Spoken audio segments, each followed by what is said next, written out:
What's going on, y'all? This is your girl, Brie Undeniably, checking in for another episode of my new speaker series, Deep Conversations with Dope Individuals, where we're discussing development, decision-making, and dedicating yourself to purpose.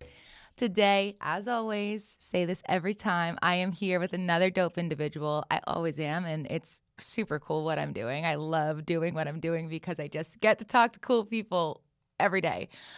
But before I give her the introduction that she deserves, I am going to give my shout outs so I don't forget them. So first and foremost, if you are listening to this where you get your podcasts, or if you're watching it on YouTube, which I really recommend, you are going to see and hear the audio and video quality. That is all thanks to Gotham Podcast Studio. They have an awesome team here. I am recording from their studio space. So happy to be working with them.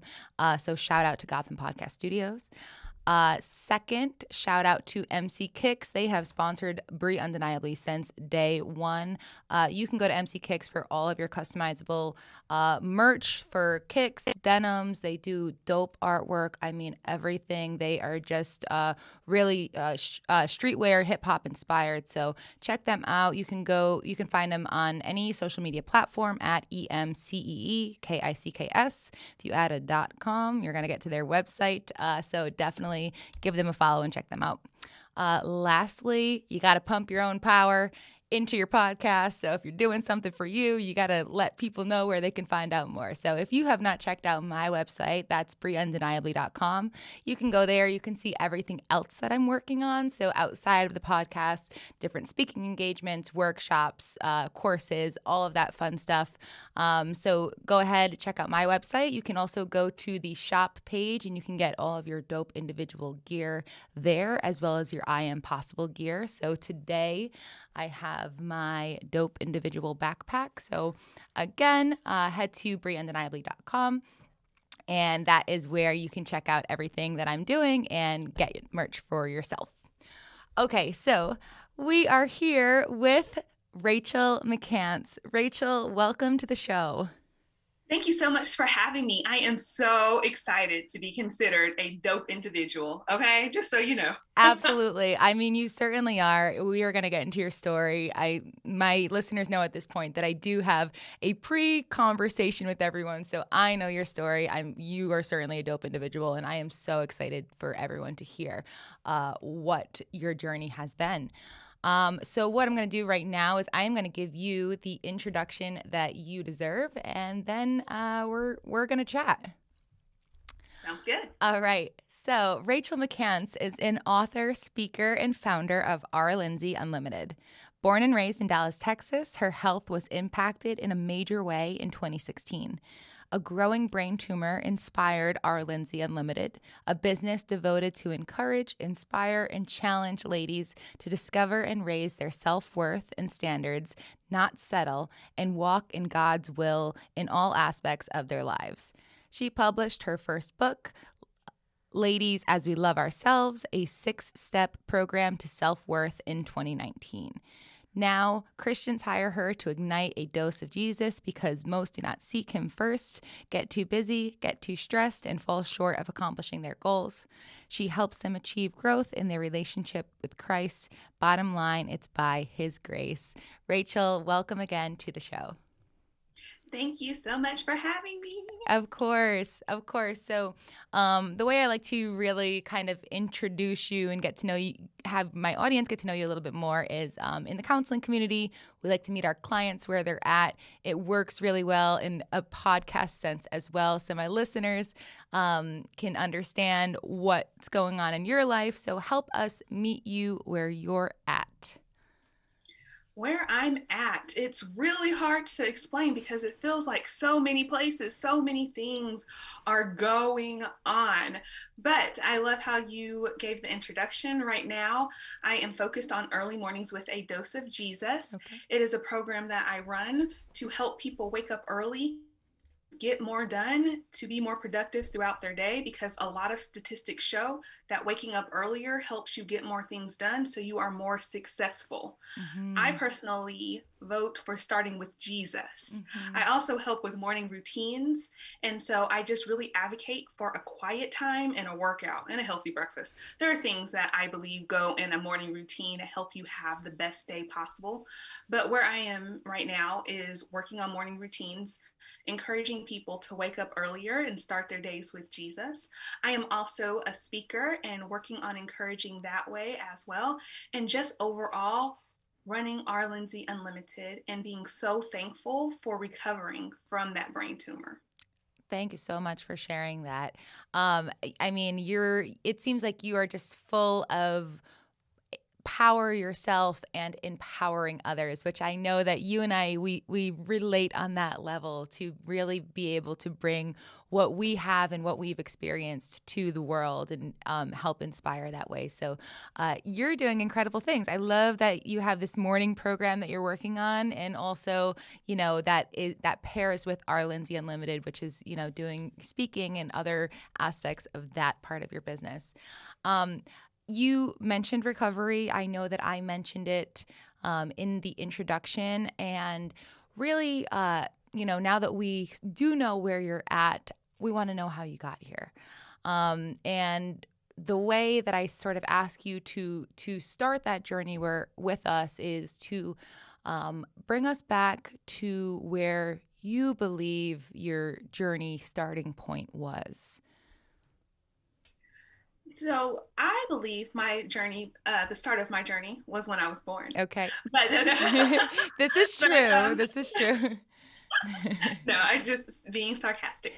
My dad left the family when I was 5, Mhm. and that really put a hold on me and my Mhm. personality and my character and everything. It took me a long time to become the Rachel that I am today. But I did pretend to be me for a long time. And I just pretended to be happy and pretended to be bubbly because I was really sad inside for such a long time. And I didn't really believe that I had a purpose. People Mm. would often tell me that everybody has a purpose. And I was like, do we? And I didn't know. And I was raised a Christian, but it wasn't until the brain tumor that I really received or have a personal relationship with Jesus for myself. And just not knowing who I was and going through the career world. I did graduate college. I started in a corporate setting. Mhm. Actually, let me take that back. I went to retail, and then after I graduated, I started in a corporate setting, and I still had retail on the side for a while. But in corporate is where I realized that I did not belong because I was Mm. always in trouble for being Rachel. I talked too much. I had too many people at my desk. There was just so much always going on around me. And so when I went back to retail, I was running a showroom. And also, I'm a little bit of a workout fanatic, and this showroom gave me that opportunity and the freedom to be that workout fanatic because it was in my job description to build relationships with other fitness communities. And so I was doing a Mm. whole bunch of workouts. And in this company, I started off as an assistant manager, and then I was promoted to the showroom manager. And in this role, you are like running a business. And I really didn't understand it then, but I was doing the profit and loss statements. I was hiring and firing people. I was connecting with the community and like setting the hours for the showroom. I was doing it all. And I had no idea the brain tumor was coming to get me here. And so I always say I should have paid more attention when I Mm. had the overarching umbrella to running a business for myself, because now I'm really doing it and it just like blows my mind. But also, while I was running the showroom, the company that I was under is so good about their employees. I really like this company. They really care about the employee, what you really like, what you really want to do, and work to figure out how to use your strengths to the best of the company's environment and things. So I had a plan of what I wanted to do. I had a vision of what I wanted to create. And so the brain tumor was exactly what I needed to put it in motion. And thus is Our Lindsay Unlimited. Wow. Oh man, there's so many pieces of that story I want to lean into and kind of get a little bit more insight on. I'm gonna bring it back to the beginning of the story and just kind of keep it linear because I have lots of questions. But I want to push into this space of you not knowing who you were, just to understand sort of your headspace or your mindset in that part of your life, and then we're gonna keep progressing and pick out the other pieces of the story because there's so many gems in there. But let's just push into that space a little bit more. Okay. And I didn't know who I was. I really had no idea. I didn't know what I wanted to do. Mm-hmm. I was in the habit of being a people pleaser, which I still am. I'm a recovering people pleaser. Okay. So always going to be in the works. But I would just kind of go along with the wind, and whatever somebody wanted to do, I'm like, yeah, let's do it. Whatever makes you happy. I think that is a really sweet and subservient piece of people who are people pleasers. Like, you just want to encourage and want other people to feel good, but you negate and neglect yourself. Mm-hmm. And so it was just kind of fluctuating, and I wasn't doing what God wanted me to do. And I was really just running the Rachel show. I often also say that God had to physically break me to help me and get me on the path that he wanted me to be on, because I was trying to do everything for Rachel, and I wanted to be in the spotlight. I wanted to be seen. I do have a communications degree, and so I like to be in front of people. Like, I've always liked to be in front of people, but now I don't want me to be seen. I want God to be seen. Wow. Okay. I mean, you definitely you brought us there for sure. I think that the recovering people pleaser, I think there's a lot of people who can really relate and resonate with that, as well as, and though this podcast doesn't necessarily highlight religion, we highlight individuals who really lean into it, and I find that so many individuals can very honestly and truly relate to what you said about God breaking you to put you on the path to be found, or for you to find him, or find whatever it might be that you found. I think that is something that I know that is a pattern that I've noticed in so many of the conversations that I have. So that is surely relatable to other listeners who have not been on the podcast, who might be coming to a breaking point or wondering about their life and looking for that guidance, looking for that support, looking for that understanding of themselves and the world, and whatever else it might be. So definitely I'm so glad we kind of just broke that down right there, because I know that was very, very enlightening for a lot of people. Okay, so let's continue. So this is sort of early stages, Rachel, and then this showroom job. Did you find it? Did it find you? You happened upon it. It just was a way of life that happened, that came into your world. How did you get there? I had to get out of corporate. Okay. I was to my wits' end. Okay. I just, I was not appreciated, and that just diminished my self-worth just that much more. By that time, I was a happy, naturally happy person, Okay. and bubbly person, this person. But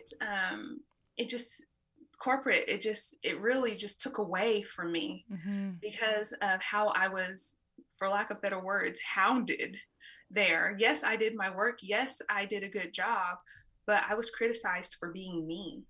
And so I was looking for a different job, and I swore that I would not go back to retail, but I did. I figured a managementship position would be better, and especially in a smaller showroom. And it was.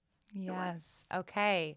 All right. And so with that, you have kind of come into your happiness a bit more, come into your natural self and this more organic Rachel. And you might even feel that sense of appreciation or at least less stress around you. Um, and I think it's so interesting how you said you wish you leaned into the business when you were running a business because now you're running your own business and wondering, all the things that go into a business. Yes. And I have a little bit more guidance then. Yeah. What would you say, like, with that showroom specifically? Do you feel like that, though this was the time that you also said your brain tumor was developing, um, do you feel like this was a space for you as an individual who was also developing? There were two things developing at this point, you and what was happening inside of you? Most definitely. You phrased that so perfectly. Yes, I definitely do. And I feel like, well, of course, I believe God is in control of it all. And so I believe he set it up. And so it's definitely like hindsight is 2020. Looking back Mm-hmm. at it, I'm like, you did what? Like my jaw just drops when I think about my story because the showroom, the company, they gave me so many quizzes and I was required to have a vision of what I wanted for the next 1, 3, and 5 years. And Mm. so I had this already figured out. So when I did not share this, so I'm going to share it now. Okay. When I did come up with Our Lindsay Unlimited, actually, God came up with it. He's the CEO. I'm simply the founder. And I had the dream of me on stage. I was on stage dancing in a play. I also have 3 plays that I'm working on. I've finished 2. I'm working on the third. I'm in the middle of the Wow. third to get back to them. And then the book came out of nowhere. But that is where was I going with that? You said you had never brought this to anyone. You had never Oh, told yeah, yeah, you hadn't brought this in. yeah. Okay, so I had a plan. So Yeah. when it was formulating in my mind what I wanted to do, because I really did not want to go back to work. I didn't want retail. Well, I will go back if I need to, but I don't want retail. I don't want corporate. And so I was like, Lord, what would you have me to do? And the way he provided during the brain tumor season, he continues to provide. So I know I'm on the path that he wants me to be on. Like Mm-hmm. every turn, every step I take, every turn I make, am being provided for. I just am like shocked by everything that continues to happen and the doors that keep being opened and the people I get to meet like you. Absolutely. Oh, that warms my heart. Completely agree. I mean, it's incredible the way that a journey can be ignited, something that you just totally didn't expect, but it's exactly where you're supposed to be. That's so beautiful. And I appreciate that. Thank you. Um, okay, so I feel like we're kind of coming up on a climax, so to speak, in your life journey. So this you had this showroom job, and how long were you there before things started to take a turn? 2 years. Okay. Okay. Just you can kind of just bring us right into that. After that 2 years, what took place? How did this all unfold for you? So I was in the assistant management position for about a year, Hmm. and then so maybe a year and a half, and then as I got promoted to the showroom manager, and I was going to all the fitness studios and trying all the new classes. And again, I'm a bit of a fitness fanatic, so I did not mind at all. I love Yeah. it all. I'm a certified Zumba instructor, so like Awesome. I love doing it all. I love the Pilates. I really am a fan of Orange Theory. I don't know if you have Orange Theory, but I Yes. love Orange Theory. I was there all the Hmm. time. Orange Theory is amazing. It really is. Yeah, and Yeah. all the spin classes, just all of it. And so I was thinking that the stress of taking over the showroom and also hiring and, guiding people, should I say, or mentoring people, because I had to mentor my employees and help them and make sure they were developing well, and doing those workouts, developing the employees, keeping up with the showroom and my regional manager and the other showrooms, because we were a little community. And I started getting headaches and other body pains that were not making sense to me. And I was really trying to figure out what's going on. I was just so sure it was the workouts in the showroom and just all the stress of being a full-time manager. And I passed out across the street from the showroom. So I also taught young girls dance routines in Saturday mornings. Okay. And I was on my way to teach a dance routine, and it was cute. I just remember it was so cute. I was practicing on my way to the dance studio, well, to the showroom, and I was like, this is going to be good. I was on the phone with my bestie, and then I got to the showroom, and I got out of out of my car. It's in the garage across the street from the showroom, and I put on my backpack, and I just fell backwards. I passed out. I had no idea what was going on. Oh my gosh. And God, again, in the nick of time, had a lady driving down the garage, and she stopped and she said, "Do you need me to call someone for you?" And I gratefully told her yes. And then I had the time to call my mom, my regional manager, and just get everything figured out. And that is also when I heard God say, "I've got this. Watch me work." Wow. Wow. I just got a chill. I mean, no one can see but me, but I believe me that I did. I really did. My goodness. What a unbelievable moment. Just all around, actually, in the most literal sense, unbelievable. Like this, like it's almost like this insane, intense thing happened to you, which you never expected to happen. You had no idea. But then also this woman just happened to be there. And then you also felt God's presence and heard his word. And there, just everything in that scenario must have been just unbelievable for you. I don't know. I mean, are there other words for it? How do you describe that moment? Or those moments, that time? I like what you said, unbelievable, very impactful, really kind of shocking. But ultimately, humanly, I was confused. Yeah. I had literally no idea what was going on. My mom and my sister came and took me to a 24-hour emergency room around the corner from the showroom. And then one of the ladies that I helped at the showroom with her daughter was the one to admit me and bring me in. And she was just like, "Hey, you help me." And I was like, "I do." But I was actually like sick at this time. And so the morning of the brain tumor, when it was discovered and stuff, I was sick. And my mom was like, "It's a migraine."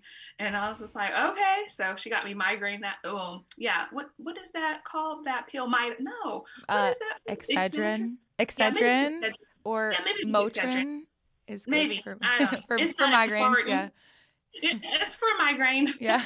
And so, but I was still sick, so I was just kind of like, "Huh? Yes, yeah, so glad to meet you." But it's just funny how God works everything out. Wow. Okay, so let's kind of just dive into this chapter in your life. So this happens. I mean, if just lead us down, everything surrounding the brain tumor and really that season in your life. Well, it is, it's hard to lead you down because I get so excited for the good parts. Okay. But so after I got to the 24-hour emergency room, they did discover something there, and then I was transferred to a larger hospital where they diagnosed it and everything, and that's where grade 3 came from. And then I had to wait a few weeks until I had brain surgery on July 1st. Brain tumor was June 4th, and then I had brain surgery on July 1st. Wow. And I still to this day love my neurosurgeon. I need to go back and find him and tell him how much I appreciate him. That was a fun journey in itself. And people just really kind of don't connect with me on this part. because it was really a joyous time for me.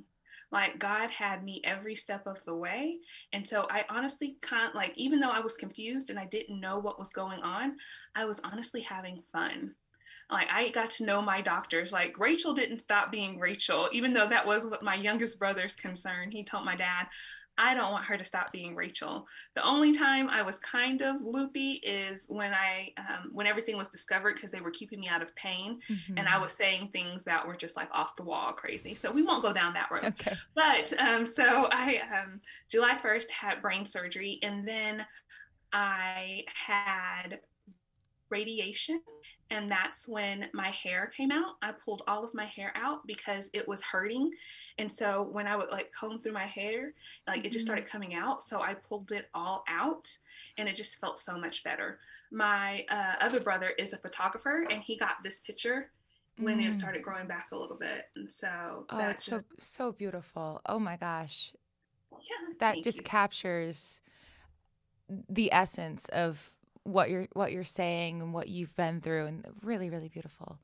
Oh, thank you. He does a good job. And so that was the first time. And then when I went through chemo, my hair came, it started growing back and then it came out again.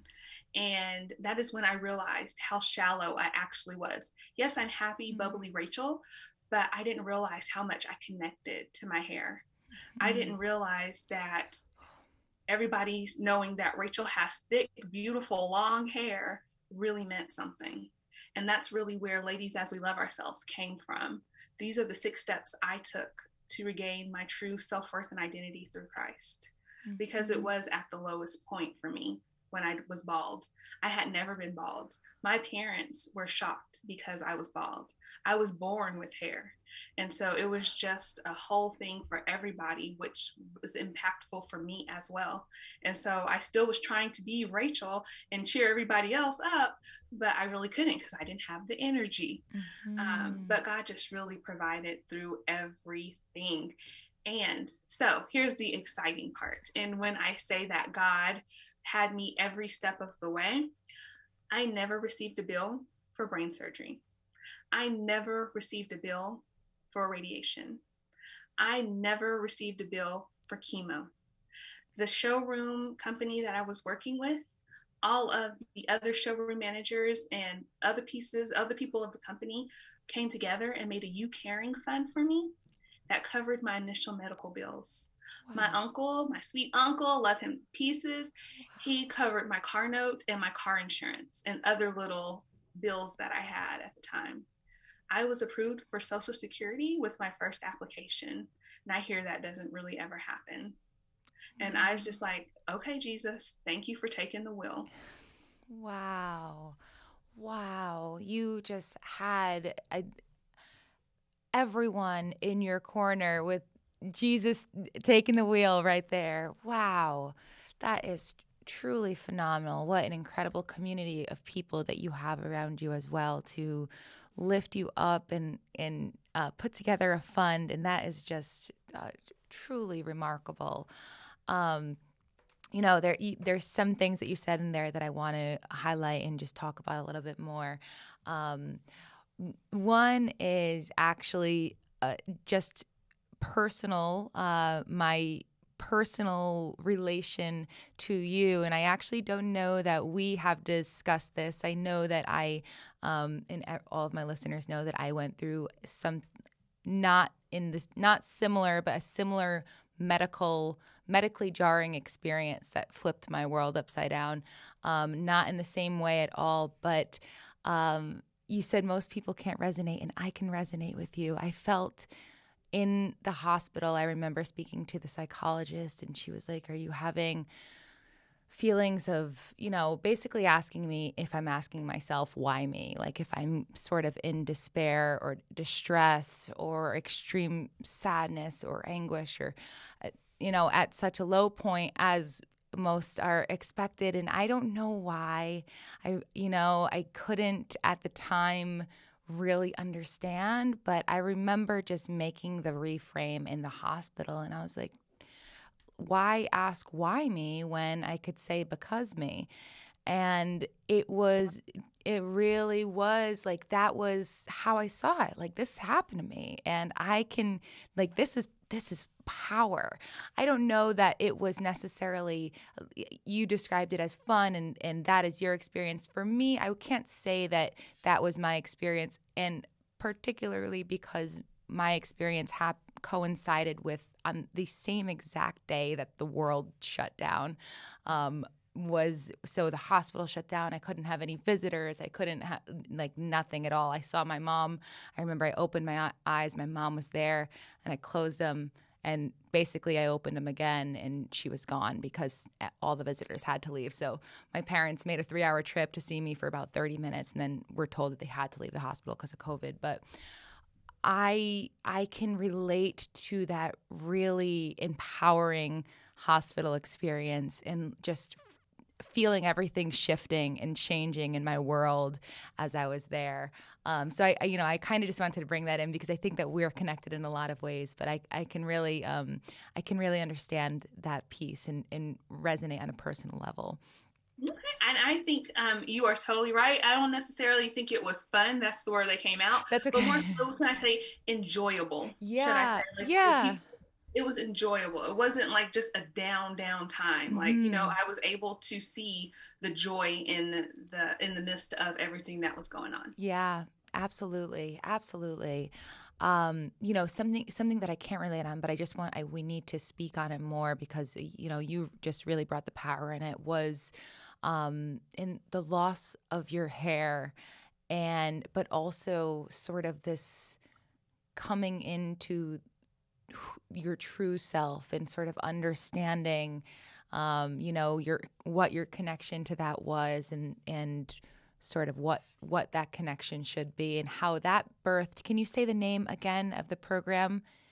Yes, ladies, as we love ourselves, a Ladies, six-step program to self-worth. May I please add to please. my two brothers tell me that this knows no gender. It is not gender specific, and most of my friends' husbands have read this book and they love it. So, Mm. men, just because it says ladies, don't let that stop you.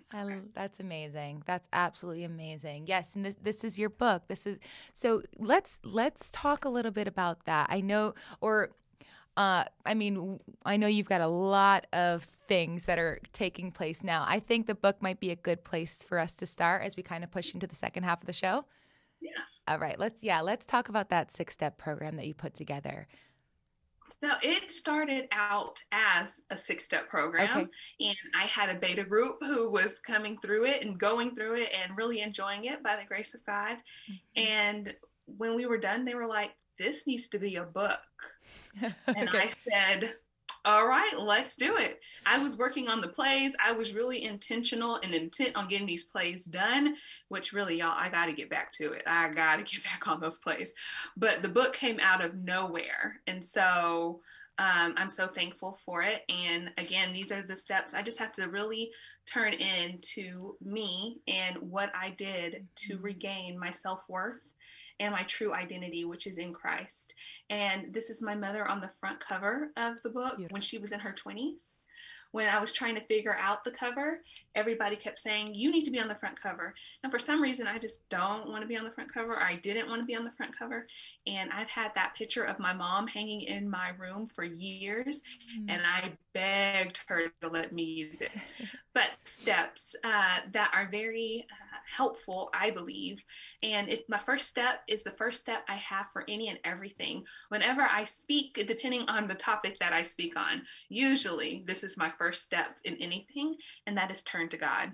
You got to turn to God because He's going to lead you where you need to go. He's going to be your comfort, your peace, your love, your happiness. He is our only source. But I'm not preaching. I'm just saying He is our only source, and everything else is a resource. And the second Love step that. is forgiveness. You have to Mhm. forgive others, but you also have to forgive yourself. You Yes. can't. You have the hardest time moving forward if you do not fully forgive. And just putting this out there too, Jesus first forgave us, so we got to forgive others. Just putting that out there. Third is you got to know yourself. So after you turn to God and you have forgiven, know who you are. Know your strengths, know your weaknesses. What did you like to do as a kid growing up? What do people rely on you for now that is so hard for them, but it's easy for you? What are your weaknesses? What are you not good at? A lot of studies show that working on your weakness will only make you mediocre, but working on your strengths will make you exemplary. So you got to focus on your strengths and figure out what those were or are. And even though I got in trouble for speaking as a young child, and even in corporate, got in trouble for it then too, like that is what I'm called to do. I'm called to speak, and I need to lean in on that. 4, affirmations. You know who you are. You know who you want to be. You know who you were created to be at this point. Affirm yourself. Every morning, part of my morning routine is affirmations. I have affirmations that I repeat to myself daily. I need to add in there, I'm a dope individual. Yes, you do. Yes, you do. Absolutely. And because you are, you certainly are. Thank you. 5 is, what is 5? Oh, encourage others and volunteer. Because when we help and encourage others and volunteer, we just naturally feel better about ourselves. And in case you didn't know, I'm pretty sure y'all do, but we were created to serve. Everything that we are created for is to serve and help somebody else. And that's also another reason why I'm excited about my brain tumor. And I consider it the biggest blessing ever, because I believe that gives me a platform to help and encourage someone else. It's going to help somebody through their story, through their traumatic time. So I'm excited about it. And the simple example that I like to use in the book and when I speak is my sister, because she prides herself on picking things out on people when she's walking through a store or something. And she'll just be like, hey, I like your dress. Hey, I like your shoes, or anything. She is just so good at that. I love it. 6, and the final step, and my 2 favorite steps, if y'all didn't know this, I think y'all will know it when I say it, but it's exercise. So number 1 and number 6, those are my two steps. You sandwich it all in between the 2 that really fuel you. Really fuel everyone, whether we know it or not, maybe. I for sure with exercise and this is studied and proven, but the power of physical fitness is so interconnected with our mental well-being. It is insane. I mean, if you have not done the research, it's just absolutely incredible what our body can do for our minds. So, fitness fanatic as well. I'm finding that we have more in common than I even was aware of, Rachel, which I love, because there's just so much connection here. Okay, so 6 steps, there they are. What for you, putting those 6 steps together, like what was your goal in mind? I know there were the 6 steps that you went through, but like when you were really sort of like outlining them and putting them together, like what was the sense of like your finished product? Like what were you trying to bring about? I was simply trying to do a 6-step program, which I do. I do workshops and different 6-week programs, like virtually because of COVID. Yes. But I was really just simply trying to do a program. That was it.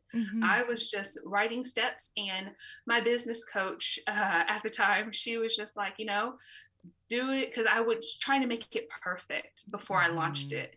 And she was just like, the best way to launch it is to launch it, and that's the best way, and that'll help you get it done, because you will have to get it done. And so before I could even finish one week, I was working on the next week so I could have it for my beta group. And so it just really came together really quickly and really nicely. But the goal was to help others. That is my goal. Yes. I would like to serve and help somebody feel better about themselves, know who they truly are, know whose they truly are, and be able to rest in that and enjoy their life, because we are each created for a specific, special purpose. And you can't do what somebody else is doing. You got to do what you were created for, because the world needs you. Oh, so well said. Thank you for that. That is so well said. Wow. Okay, so let's talk. Well, first I kind of ask, so this is your program as well as your book. Are there other pieces of Our Lindsay Unlimited that you want to highlight at this time? Uh, Not yet. No, I don't think so. We Oh, got the author yes. speaking in Early Mornings with a Dose of Jesus. Yes. Yeah. Awesome.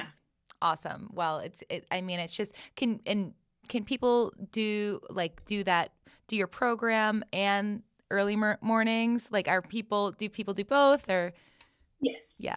they do. Wonderful. And the 6 step program usually is in the 3 month break of Early Mornings with a Dose of Jesus. So I do Early Mornings with a Dose of Jesus for the first quarter. And we're actually heading into the second quarter here in a little bit for April. Hmm. And then I take a 3 month break, which I'm working on switching this for October. And so going forward. But I usually do the 6 month or 6 week step program during that time. Okay. All right. I want to ask a question that, I, it's not that I'm even surprised that I'm asking it, but because I do try to remain unbiased in all ways, this is why I don't specifically bring in religion or spirituality necessarily, but I believe that you're the first guest that I've had that their program is really grounded in Jesus. And because of this, I think, my question that I want to ask, and because, I have all listeners in mind with all experiences, I think that there are so many people who have a difficult time coming to Jesus, understanding, knowing, believing, finding, feeling Jesus. Yeah. Um, have a fractured relationship with, have not seen the power in. I mean, there's so many places people can be coming from with their relationship or lack thereof. And this is why I ask this question.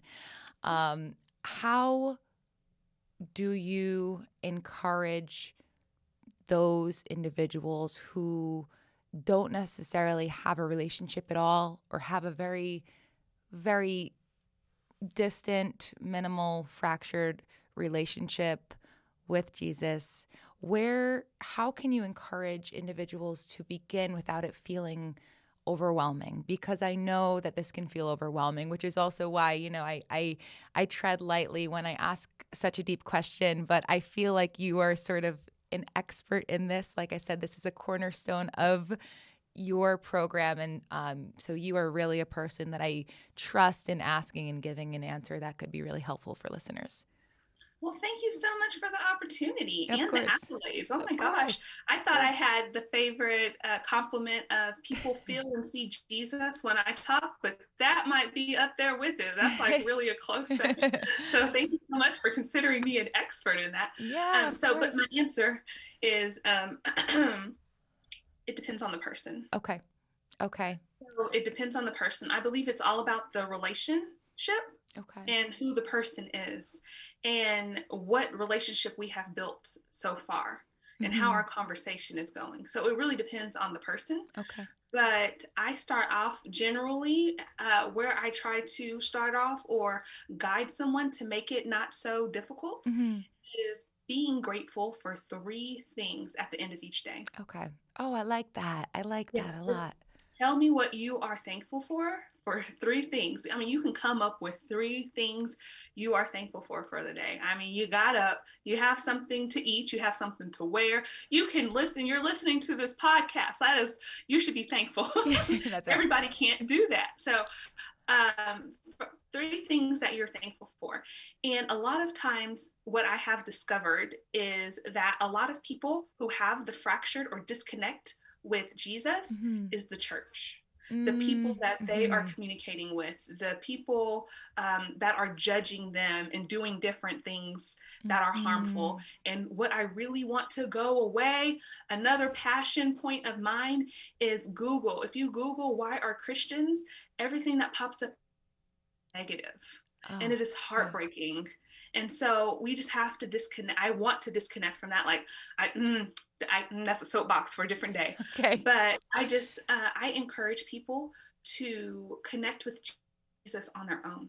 Ask Mm-hmm. God to reveal himself to you because he knows how to do it even better than I do. Mm-hmm. More so better than I do because he created you.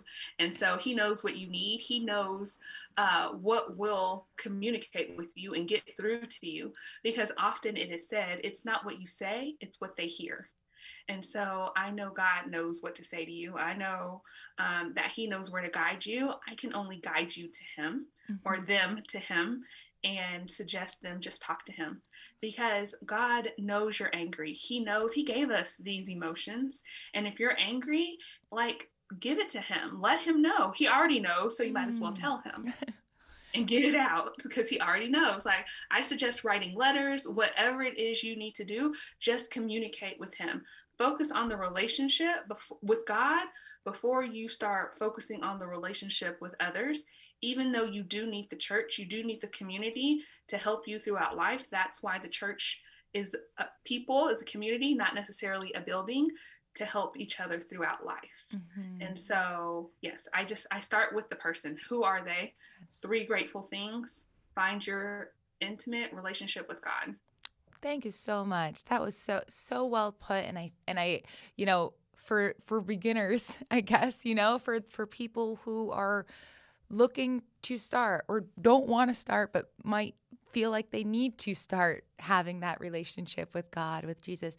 I love the 3 things that you're grateful for, because it doesn't necessarily have to bring in the man above or the being above directly for you to get a sense of, okay, well, I'm grateful for these things. Well, where, why do I have these 3 things? How do these 3 things come into my life? So it's really probes those questions further. So I think that is such a great starting point. I also love how you said, if you're angry, send it his way. That's okay. And that's something that's actually not advice I was expecting. And it's not directing necessarily it's just, letting those feelings flow upward or outward towards the person who has given you the ability, or the being that's given you the ability to feel. So I think that is really, really great advice for people who might be looking to start to understand that relationship or work on that relationship. So thank you for that. Very, very, very, very helpful. All right, so we are in the last 10 minutes here. So a couple things I like to do.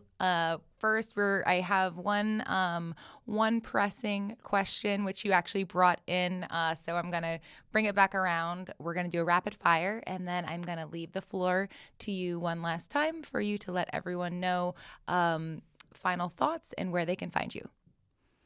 Sounds good. All right. Ready. All right. So the first question before we go into the rapid fire is purpose. Now, we've talked about being a dope individual. For me, a dope individual, the acronym is driving on purpose every day. I feel like people who are purpose driven are, they're just they're in their place in life that they need to be. So I just want to know, what is purpose for you, and how does it really sit in your world? That is a great question. All of your questions have been fantastic, by the way. And maybe this is for the end, but you are an excellent interviewer. Just saying. Thank you so much. I appreciate that, Rachel. You're welcome. You're welcome. Purpose for me is intentionality. Well, I believe that God has a purpose, and he has created me for that specific purpose. And I believe it's to encourage others and let his light shine and just share. My purpose is to encourage first and foremost. And how I am intentional about that, being a dope individual every day, is starting with him every morning, because he guides my steps. And I believe that I will be a pretty big speaker here soon. We will see. I think I really, and like, not to be famous or anything, like, I just feel like he's elevating me and my platform and all that is going on. And I believe that I will speak to millions at one time. I believe that people will come to me for encouragement. They already do, but I feel like it's going to be more people. I feel that he just has so much coming my way, and he's preparing me for it now, and I am trying to allow him to prepare me for it. I at first was trying to do it my way, Rachel's way, and like give it to me now, but I was not ready. I don't think I'm ready to be there. I am allowing him to continue to develop me and learn the lessons along the way, but I do that by starting with him each morning and having that quiet time to hear him. And I say quiet time because I start with music to Okay. like set my atmosphere. Got But it. then like I have no lights, no music, no nothing, like just quiet and listening and asking him to take control of my thoughts because they are active. Got it. Thank you so much for that answer. Perfectly put. I love the intentionality piece. I think that it has so much to do with purpose.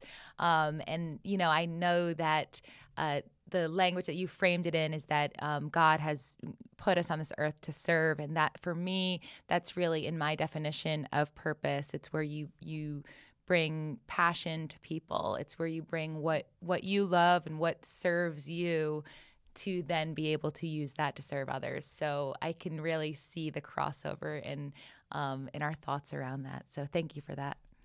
Oh, thank you. Of course. All right, we're gonna jump into the rapid fire, and then we're gonna wrap it up. So at the beginning of the interview, I said we're going to talk about three things: development, decision making, and a dedication to purpose. We definitely covered them all. So the three questions are on those three pillars. The first one: currently, right now, in this moment, are you working more on personal development or professional development? Ooh, oh, that's hard. I feel like it's both. I feel like my personal development is being in the business development. It Yeah, goes hand in hand, like so much. it does. I'm going to end up redrafting my questions because it's no longer a trick question. Everyone I bring on here is like in this field, like doing doing work, and they know how intertwined they are, but it is both. I totally agree, but and I'm happy that it's both for you. Okay, decision making. This might be the first one where I am more than 100% certain that I know your answer, but I'm going to ask it anyway. When you make decisions, do you make them more based on choice, meaning you follow numbers and analytics, or guiding voice, meaning you follow spirituality, intuition, or gut feeling? Yes, intuition and gut feeling. Yes. Gee, Yes, you are guiding voice 100%. I've never felt more certain in my life that a guest was going to answer one way. Thank you. Okay, and the last one, this one I'm always intrigued by because I think I might eventually rephrase the question that might make it a little bit easier to sort of think about, but I want to hear your interpretation. So when it comes to purpose, this is a dedication to living a purposeful life, a singular moment in time, sort of like a turnkey moment, or is it a daily occurrence or practice? daily, definitely daily. Daily. I don't believe you can turn purpose on and off, but daily. Daily. All right. Thank you so much for that. Okay, we have about 4 minutes left. I am going to leave you the floor to let listeners in on any final thoughts that you have, and then let us know where we can find you. The only thought that I have Mhm. is you're probably like Brie at this point. I know what she's going to say. God first. Okay. So if any trial or difficult situation, challenge you're in, just turn to God first. And if you Mm. need help or direction in that area, I am happy to help you and guide you also in finding your true identity and self worth in Him. That is Mhm. really a good starting point as well. Figuring out who you are, who you were created to be, and what you were put on this earth for. And I'm sure, again, as Bria and I have both said, to serve others. And Mhm. I would love to connect with each and every one of you. Just reach out. My email address is rlindsay, and that's LINDSAA, no E, Y, unlimited at gmail.com. And the website is www.rlindsayunlimited.com. And I am on Facebook and Instagram by R. Lindsay Unlimited. And you can also just find me as Rachel McCants on LinkedIn too. Awesome. Rachel, thank you so, so much. It has been such a pleasure speaking with you, hearing your insight, everything about your journey and your story. I feel very thankful and grateful to have had you on today. No, thank you. You will definitely be one of my grateful items at the end of this day. Oh, thank you No, so I've much. enjoyed it. And you know what? I'm certainly going to do that at the end of my day. And absolutely, having this conversation with you is the number one that I'm grateful for. Um, 100%. All right, everyone. That brings us to the end of our episode. This was Rachel McCants with R. Lindsay Unlimited. And until next time, let this be the moment.